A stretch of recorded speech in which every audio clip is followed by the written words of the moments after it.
Assalamu alaikum dear audience, this is Sanobar Sultan and here you are watching another video on Sanobar's World.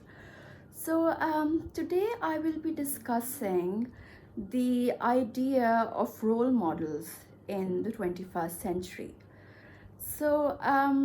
Rather than going into how and what is the concept of role models that emerged for both the genders, for the men and for the women, I would say that at the moment, the idea of role models has changed for the new millennium. What you see is that the face to face interaction has become minimized with an ever increasing presence of social media influencers and people from the entertainment industry.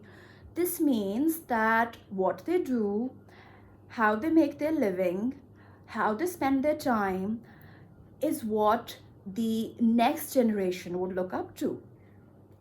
In many ways, I'm not blaming those in the industry of anything because but it is actually the entire consumer industry of media, fashion, tabloid journalism, social media, which actually benefits by turning these people into role models, because then they get clickbaits on their links on social media, and then they themselves make revenue off those individuals. So there's an entire chain of revenue that takes place where those people make money, and then there are others who are making income by by using their fame.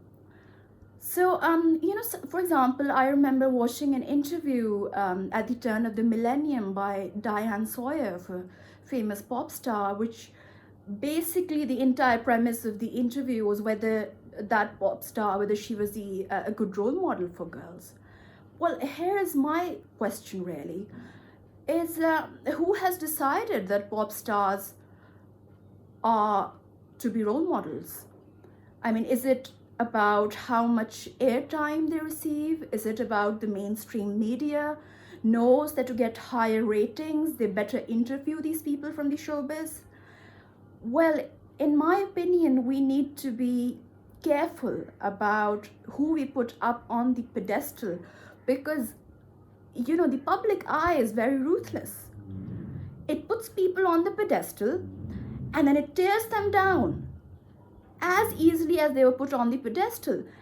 And who is reeling from that? It's actually those famous people. They are the ones who end up reeling from the heydays of fame, and not the public, because the public will then have new role models to scrutinize in no time. So for the coming generation, the concept of role model has to be revisited in alignment with what we want our girls and boys to be. What kind of a lifestyle would we want our next generation to have? What professional careers would we want our next generation to have? What kind of human qualities would we want to be enhanced in our next generation? For example, empathy, for example, respect for nature as well as those around us. So if we want a society where such role models are created, then this very much depends on what kind of information access the youth has and how to retain that level of attention from the youth to achieve a society that provides a meaningful contribution to the progress of a nation. So that's my little, what I have to say about the idea of role models and what kind of role models I believe that our boys and girls should have. So thank you very much, dear audience, for watching this video. If you like my videos, if you like what I have to say, then do subscribe to my channel and watch other videos on Sanobar's World. Bye bye.